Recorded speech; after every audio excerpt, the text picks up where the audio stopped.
नमस्कार दोस्तों, स्वागत है आपका हमारे चैनल यूपी लवर पर।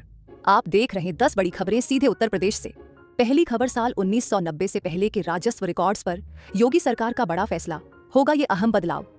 यूपी में मौजूदा सरकार डिजिटलाइजेशन की तरफ लगातार काम कर रही है। इसी कड़ी में स्टाम्प एवं रजिस्ट्रेशन विभाग ने पुराने राजस्व रिकॉर्ड को हमेशा के लिए सुरक्षित रखने के लिए डिजिटलाइजेशन की प्रक्रिया को तेज कर दिया है। इस प्रक्रिया के तहत अब 1990 से पहले के पूरे राजस्व रिकॉर्ड को डिजिटल रूप में संरक्षित करने की तैयारी चल रही है और जल्द ही इस काम के लिए संस्था का चयन हो जाएगा। इसको लेकर स्टाम्प एवं रजिस्ट्रेशन विभाग एक चरणबद्ध तरीके से पुराने रिकॉर्ड की स्कैनिंग और डिजिटाइजेशन का काम पूरा कर रहा है। इस बारे में विभाग ने जो प्रगति रिपोर्ट मुख्यमंत्री को दिखाई, उसमें बताया गया कि पिछले महीने अप्रैल 2025 तक 2002 से 2017 तक के रिकॉर्ड की डिजिटलाइजेशन 95% पूरी हो चुकी है। वहीं 1990 से 2001 तक के रिकॉर्ड के डिजिटलाइजेशन के लिए यूपीडीएससीओ की ओर से टेंडर प्रक्रिया चल रही है। इसके अलावा तीसरे चरण में 1990 से पहले के रिकॉर्ड को भी डिजिटल रूप में संरक्षित करने की योजना पर काम जल्द शुरू होने जा रहा है। दूसरी खबर, योगी सरकार की नई नियमावली से जनता को बड़ी राहत। अब नहीं लगाने पड़ेंगे विभाग के चक्कर, घर बैठे मिलेगी यह सेवा। उत्तर प्रदेश में योगी सरकार ने अग्निशमन विभाग की छवि और काम करने के तरीके को पूरी तरह बदल दिया है। कभी एनओसी अनापत्ति प्रमाण पत्र के लिए लोग महीनों अग्निशमन विभाग के दफ्तरों के चक्कर काटा करते थे। अब वही सेवा कुछ ही क्लिक में घर बैठे मिल रही है। ये बदलाव सिर्फ सुविधा नहीं, बल्कि शासन व्यवस्था में पारदर्शिता और तकनीकी सुधार का उदाहरण भी बन चुका है। मुख्यमंत्री योगी आदित्यनाथ के निर्देश पर अग्निशमन विभाग को पूरी तरह डिजिटल और व्यावहारिक बनाया गया है। साल 2018 से ही एनओसी के लिए ऑनलाइन आवेदन की सुविधा शुरू की गई थी, लेकिन साल 2024 में लागू हुई उत्तर प्रदेश अग्निशमन तथा आपात सेवा नियमावली 2024 ने जनता की वर्षों पुरानी समस्याओं का समाधान कर दिया। अब न केवल एनओसी मिलने की प्रक्रिया आसान हुई है, बल्कि तय समय सीमा में काम भी पूरा होता है। 2017 से पहले अग्निशमन एनओसी के लिए लोगों को तय मानकों की अस्पष्टता, समय सीमा के अभाव और बार बार दफ्तर जाने जैसी दिक्कतों का सामना करना पड़ता था। लेकिन अब एनओसी ऑनलाइन मिल रही है, वह भी अधिकतम 15 दिनों के भीतर। अगर किसी दस्तावेज में कमी हो तो 1 हफ्ते में आवेदक को सूचित भी कर दिया जाता है। तीसरी खबर, अयोध्या मास्टर प्लान 2031 के तहत विकास प्राधिकरण में शामिल होंगे गोंडा और बस्ती के 189 गांव। योगी सरकार अयोध्या मास्टर प्लान 2031 के तहत काम शुरू हो चुका है। अयोध्या को विश्व स्तरीय पर्यटन नगरी के रूप में विकसित किया जाएगा। अयोध्या विकास प्राधिकरण ने चरणबद्ध तरीके से दूसरे फेज के लिए मास्टर प्लान तैयार किया है, जिसमें अयोध्या सहित गोंडा और बस्ती के 343 गांव शामिल हुए हैं, जिसमें 873 वर्ग किलोमीटर क्षेत्र को शामिल किया गया है। अयोध्या को विश्व स्तरीय पर्यटन नगरी के रूप में विकसित करने के लिए इसके सीमा क्षेत्र में विस्तार किया गया है। इसमें अयोध्या नगर निगम, नगर पालिका परिषद नवाबगंज गोंडा, नगर पंचायत भद्रसा को शामिल किया गया है। इसमें गोंडा जिले के 63 गांव, बस्ती जिले के 126 गांव तथा अयोध्या के 154 गांव शामिल किए गए हैं। चौथी खबर, उप मुख्यमंत्री ब्रजेश पाठक पर टिप्पणी को लेकर सपा अध्यक्ष अखिलेश यादव को लीगल नोटिस। उत्तर प्रदेश के उप मुख्यमंत्री ब्रजेश पाठक पर की गई आपत्तिजनक टिप्पणी को लेकर समाजवादी पार्टी सपा के अध्यक्ष अखिलेश यादव को कानूनी नोटिस भेजा गया है। ये नोटिस ब्रजेश पाठक के अधिवक्ता और यूपी बार काउंसिल के सदस्य प्रशांत सिंह अटल द्वारा जारी किया गया है। नोटिस की प्रति सपा के प्रदेश अध्यक्ष और पार्टी के मीडिया सेल को भी भेजी गई है।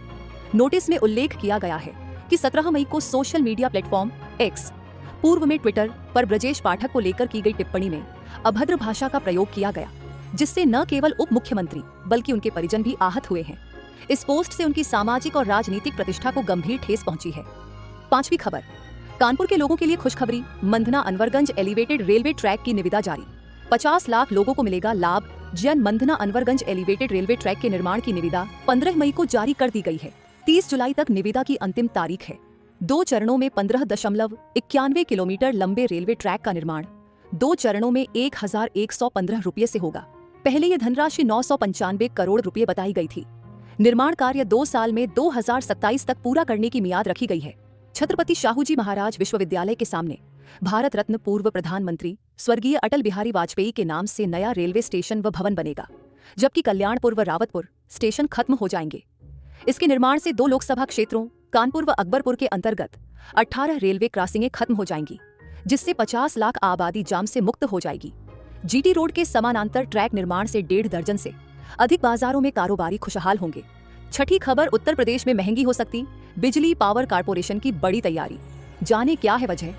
पावर कारपोरेशन प्रबंधन की चली तो अब की प्रदेशवासियों को महंगी बिजली का तगड़ा झटका लगेगा।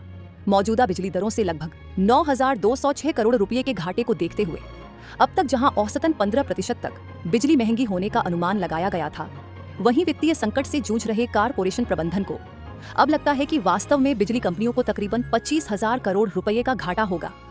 ऐसे में घाटे की पूरी तरह से भरपाई के लिए विद्युत नियामक आयोग बिजली की दरों में 25 से 30% तक बढ़ोतरी कर दे।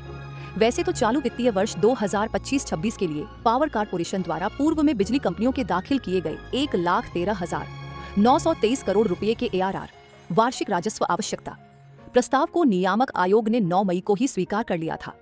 लेकिन बिजली दर निर्धारण संबंधी प्रक्रिया शुरू करने से पहले ही कारपोरेशन प्रबंधन ने नए सिरे से ARR दाखिल करने के लिए आयोग से सप्ताह भर की मोहलत मांग ली। 7वीं खबर प्रोटोकॉल को लेकर भड़के योगी के मंत्री ADM SP को सुनाई खरी खोटी, बैठक भी की स्थगित। यूपी सरकार में योगी के कैबिनेट मंत्री अनिल कुमार बागपत में प्रोटोकॉल को लेकर अफसरों पर भड़क उठे। उन्होंने ADM और ASP की क्लास लगा दी, फिर बिना मीटिंग किए ही चले गए। साथ ही अधिकारियों को सख्त हिदायत भी दी। वहीं मंत्री का ये रवैया सुर्खियों में बना हुआ है। राष्ट्रीय लोकदल कोटे से योगी सरकार में मंत्री अनिल कुमार शनिवार को अपने तय कार्यक्रम के अनुसार बागपत के PWD गेस्ट हाउस पहुंचे तो उन्हें गार्ड ऑफ ऑनर नहीं दिया गया।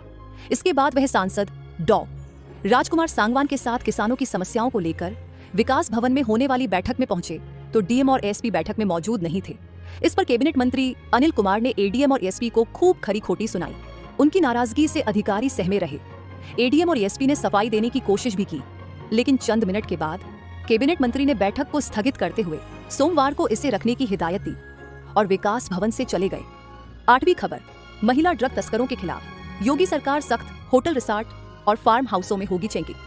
योगी सरकार यूपी में रूसी, थाई और नाइजीरियन महिला ड्रग तस्करों के खिलाफ बड़ा अभियान चलाने जा रही है। प्रदेश के गृह विभाग ने सभी ड्रग्स तस्करों की गतिविधियों का केंद्र बने कानपुर, वाराणसी, लखनऊ, नोएडा, गाजियाबाद, प्रयागराज, मेरठ, आगरा समेत कई जिलों को चिन्हित किया है। शासन ने इन सभी जिलों के होटल रिसॉर्ट और फार्म हाउसों में सघन चेकिंग अभियान चलाकर ऐसे गिरोह पर सख्त कार्रवाई करने के आदेश दिए हैं। हाल के दिनों में उत्तर प्रदेश में रूसी, थाई और नाइजीरियन महिलाओं के जरिए ड्रग्स की बड़ी तस्करी के कई खुलासे हुए हैं। इसे लेकर केंद्रीय व राज्य की खुफिया एजेंसियां सतर्क हो गई हैं। इस गिरोह ने लखनऊ को केंद्र बना लिया है। लगातार हो रहे इस खुलासे के बाद केंद्रीय गृह मंत्रालय, IB और अन्य खुफिया एजेंसियों ने एक साथ 3 दिन पहले ही वर्चुअल बैठक कर रणनीति तैयार की है। इस बैठक में आबकारी विभाग के अधिकारियों को भी शामिल किया गया। 9वीं खबर योगी सरकार की GCC नीति से यूपी को मिलेगी टेक्नोलॉजी की नई उड़ान, बनेंगी 2 लाख नौकरियां। यूपी सरकार की नई ग्लोबल कैपेबिलिटी सेंटर्स GCC नीति राज्य को वैश्विक तकनीकी नक्शे पर लाने की दिशा में एक बड़ा कदम है। अगले 5 वर्षों में इस नीति के तहत 2 लाख से अधिक उच्च वेतन वाली नौकरियां पैदा होंगी और 500 कंपनियों व भारी विदेशी निवेश FDI को आकर्षित किया जाएगा। नोएडा, लखनऊ, कानपुर और वाराणसी जैसे शहरों को टेक्नोलॉजी और डिजिटल सेवा हब के रूप में विकसित करने की तैयारी है। इस नीति के तहत निवेशकों को जमीन पर सब्सिडी, टैक्स में छूट और पेट्रोल जैसी कई सुविधाएं भी दी जाएंगी, जिससे यूपी निवेश के लिहाज से देश का अगला बड़ा केंद्र बन सके। 10वीं खबर गाजियाबाद में 4 गुना बढ़ा हाउस टैक्स, पुराने घरों को छूट का झुंझुना। लोग बोले ये तो अन्याय है। नगर निगम द्वारा अचानक सर्कल रेट के आधार पर हाउस टैक्स बढ़ाए जाने से शहरवासियों में गहरी नाराजगी है। बिना बोर्ड की मंजूरी के इस नियम को लागू करने पर लोग सवाल उठा रहे हैं। पुराने घरों को छूट देने की बात कही जा रही है, लेकिन जिन घरों में पहले 1,000 रुपये टैक्स लगता था, वहां अब 3,500 से 7,500 रुपये तक का बिल थमा दिया गया है। खासकर हाई राइज सोसाइटी में रहने वाले मध्यम वर्गीय लोग इस निर्णय से खुद को ठगा महसूस कर रहे हैं। शहर के विभिन्न क्षेत्रों में बिल बांटे जा चुके हैं और विरोध शुरू हो गया है। पार्षदों की चुप्पी और प्रशासन की मनमानी से नागरिकों में गुस्सा बढ़ता जा रहा है। धन्यवाद।